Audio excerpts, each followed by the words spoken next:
Welcome to another episode of Conversations with Coleman. Okay, so today I'm finally going to give a full account of what happened with my TED Talk. In the intro to my debate with Jamel Bowie, I mentioned that there was some inner turmoil at TED surrounding the release of my talk, but I left it there. Now I'm at liberty to give a full account of what exactly happened with the release of my TED Talk. So let's go back to the start. This past April, I gave a talk at the yearly TED conference in Vancouver, Canada. In that talk, I defended colorblindness, which is the idea that we should treat people without regard to race, both in our personal lives and in our public policy. That's also the topic of my upcoming book. Even though a majority of Americans believe that colorblind policies are the right approach to governing a racially diverse society, we live in a strange moment where many of our elites believe that colorblindness is actually a Trojan horse for white supremacy. Taking that viewpoint seriously, while ultimately refuting it, was the point of my talk. As you might imagine, TED is a well-oiled machine. So in the weeks and months leading up to the conference, I wrote my talk, revised it in coordination with TED's curation team, and cleared it with their fact-checkers. I've never been more prepared for a talk in my life. And on April 19th, I stepped on stage in front of an audience of nearly 2,000 people and delivered it. Now, TED draws a progressive crowd, so I expected that my talk might upset a handful of people. And indeed, out the corner of my eye while I was speaking, I saw a handful of scowling faces, but not many.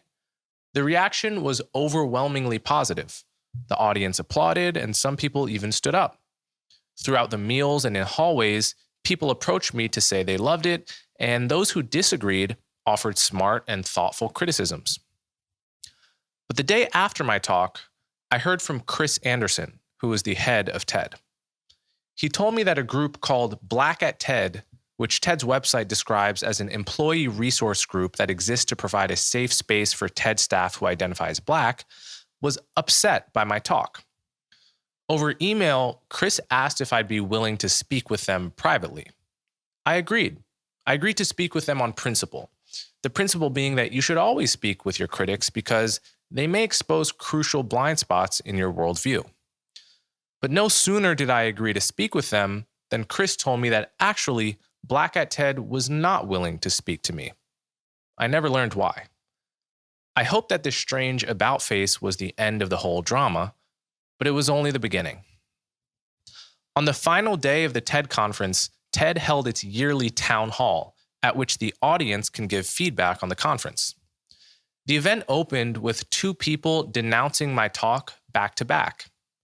The first woman called my talk racist as well as dangerous and irresponsible, comments that were met with cheers from the crowd. And the second commentator, Otho Kerr, who's a program director at the Federal Reserve Bank of New York, claimed that I was, quote, willing to have us slide back into the days of separate but equal. Now, my talk is online, so you can judge for yourself whether these accusations bear any resemblance to reality. Hint, they don't.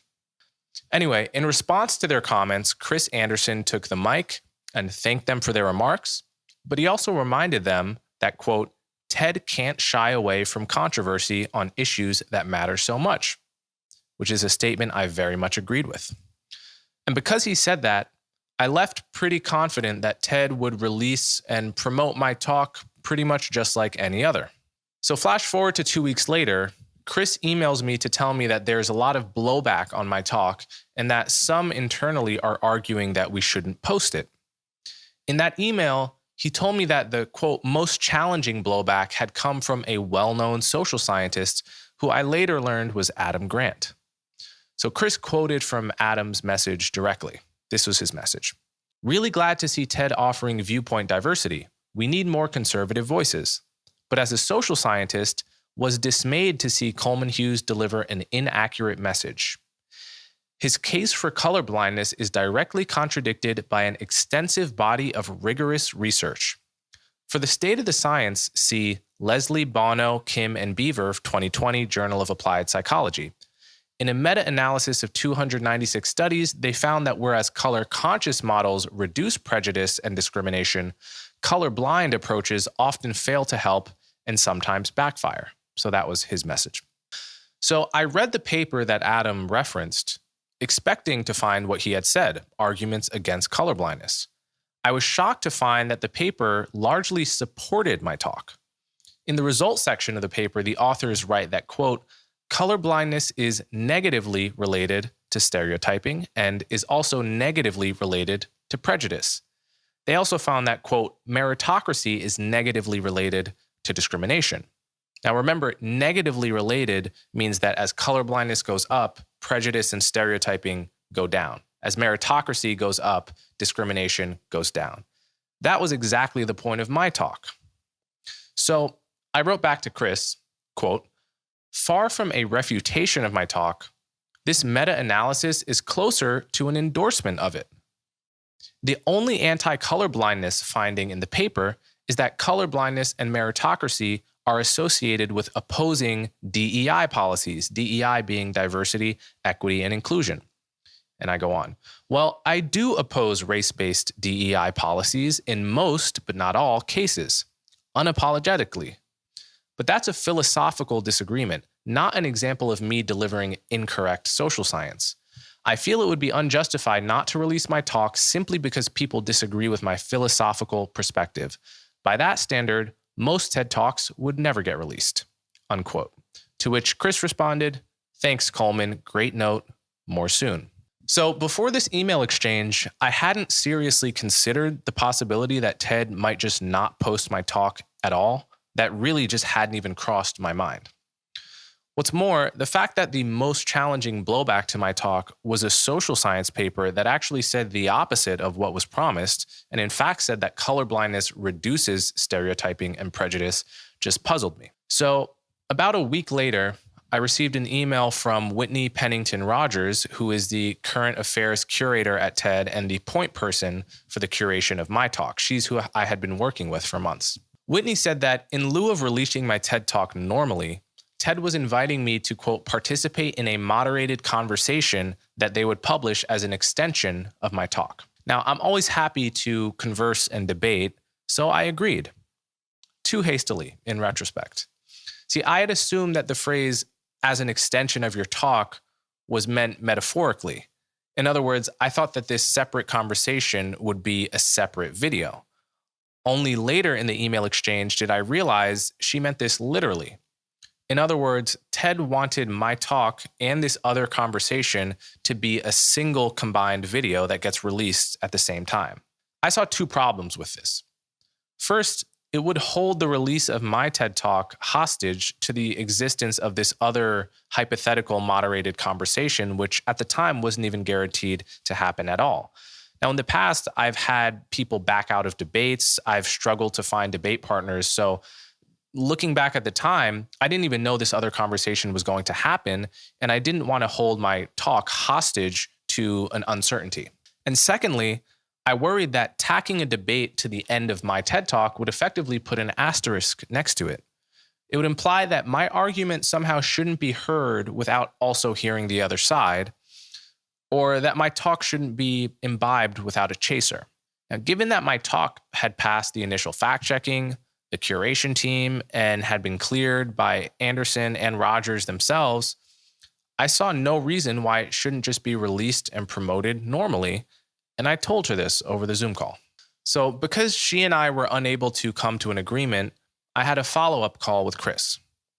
And on that call, he conceded to me that his employees' anger stemmed from political bias, but he still asked me to agree to an abnormal release strategy. His proposal was that TED would release the debate and the talk as separate videos, but at the same time. Now, he sold this idea to me as a way to amplify my talk, as if this release strategy were somehow conceived for my benefit. Now, that made no sense. The reality, which is what I told him, is that all of these non-standard release strategies were intended not to amplify my message, but to dilute it. After all, the whole origin of this situation was the fact that certain TED staffers wanted to squash my talk altogether. And Chris, feared a total meltdown if my talk were released normally. So clearly, all of these proposals being pressed upon me were conceived in order to placate those angry staffers, not to amplify my message. So anyway, by the end of all these calls, we had finally reached a compromise. TED would release and promote my talk as they would any other, and I would participate in a debate that would be released as a separate video 2 weeks later. I held up my end of the bargain, but TED did not. My talk was posted on TED's website on July 28th, and the debate was posted 2 weeks later. This was the debate with Jamel Bowie. By the time the debate came out, I had mentally moved on from this whole situation. And I was just assuming that TED had held up its end of the bargain, and I was no longer really paying close attention. All of that changed on August 15th when Tim Urban, who is a popular blogger who's actually delivered the most famous TED Talk of all time on YouTube, Tim pointed out on Twitter, or X, that my talk had only a tiny fraction of the number of views of every other TED Talk released around the same time.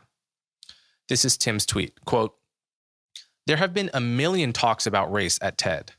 For this talk, and only for this talk, was the speaker required to publicly debate his points after the talk as a condition for having it posted online. As it is, the lack of standard promotion by TED has Coleman's talk at about 10% of the views of all the other talks surrounding his on their site." End quote. So a couple days later, I checked to see if Tim Urban was onto something. As of August 17th, when I took screenshots, the two talks released just before mine had 569,000 and 787,000 views, respectively, on TED's website.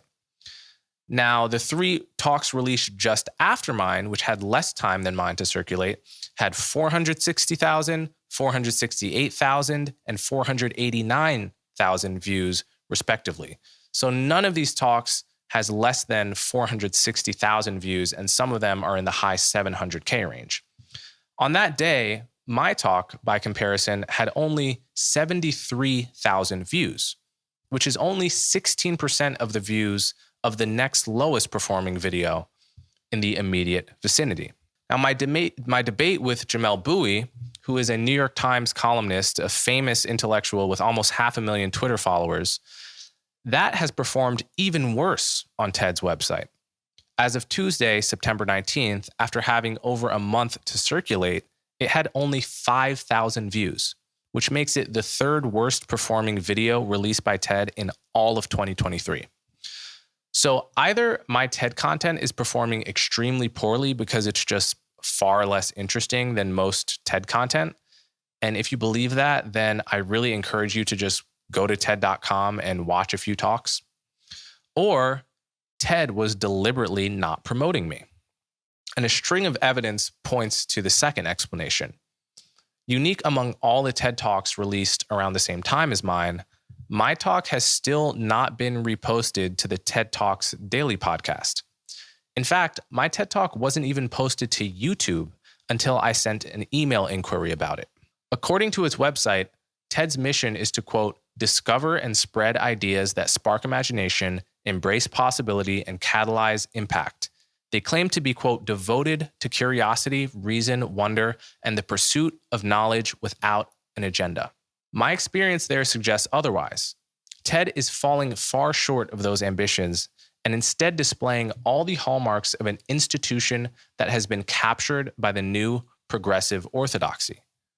TED's leadership must decide whether it wants to do something about this or else become an organization that's just yet another progressive echo chamber.